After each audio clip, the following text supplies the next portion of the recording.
Бул Элдияр. Элдияр эртең тест тапшырмак. Бирок ал даярданган эмес.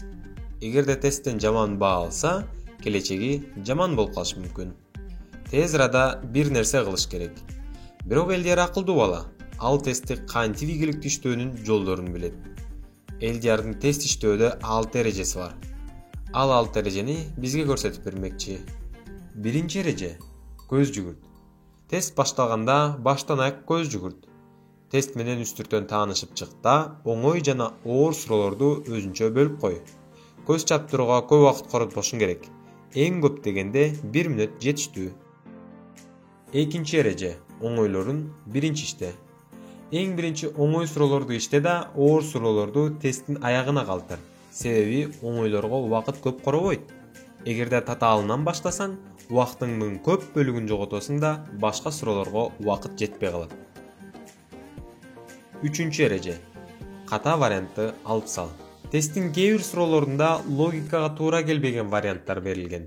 Ошол вариант көз көрүнө эле туура эмес. Ал вариантты чийип сал да, башка варианттарын ойлон.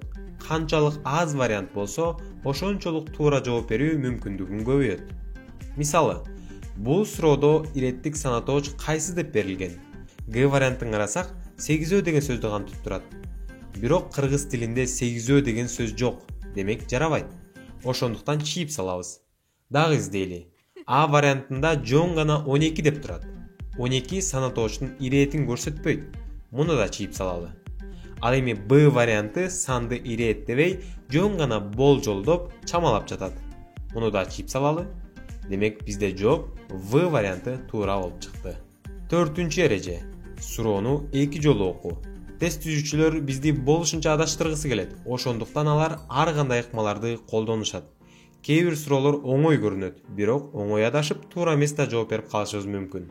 Мисалы, мындай оңой суроолорду кээ бир окуучу студенттер ката окуп, же аягына чейин окубай, тезинен жооп бергенге ашынышат. Биринчи вариант туура экенин көрүп, аны туура деп белгилешет. Бирок суроодо туура эмесин тап деп жатат. Ошондуктан В варианты туура. Бешинчи эреже — белгилүү жооп. Кээ бир оор суроолорду жооп бере албай жатсаң, сабыр кылып тур. Себеби кээде ошол суроолорго жооп катары тесттин башка бөлүгүндөгү суроолор бар болуп калышы мүмкүн. Башкача айтканда, үстүндөгү суроосуна астындагы суроосу жооп берип калат. Мисалы, биз биринчи суроону билбей жатабыз дейли. Анда жооп берүүгө шашылбай туралы. Кийинки суроолорду карасак, биз жооп бере албай жаткан суроого байланышкан суроо келип калды. Аны иштеп көрөлү. Пунктуациялык ката Б вариантына кездешет. Элдияр деген сөздөн кийин үтүр коюлушу керек. Себеби каратма сөз. Демек, пунктуация бул тыныш белгилери менен байланышкан илим турбайбы? Анда биринчи суроонун жообу А варианты экен. Алтынчы эреже — азыр текшер.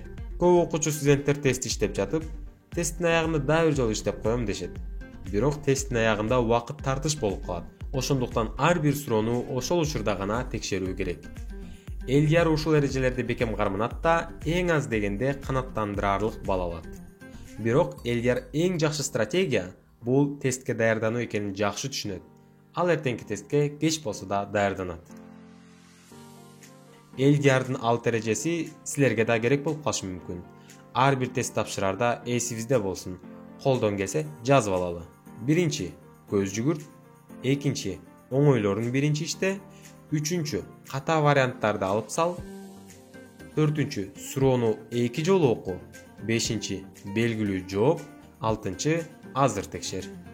Бул эрежелерди дайым колдонсок, аз да болсо жардам берет. Мүмкүн бул эрежелер келечекте да пайдасын тийгизер.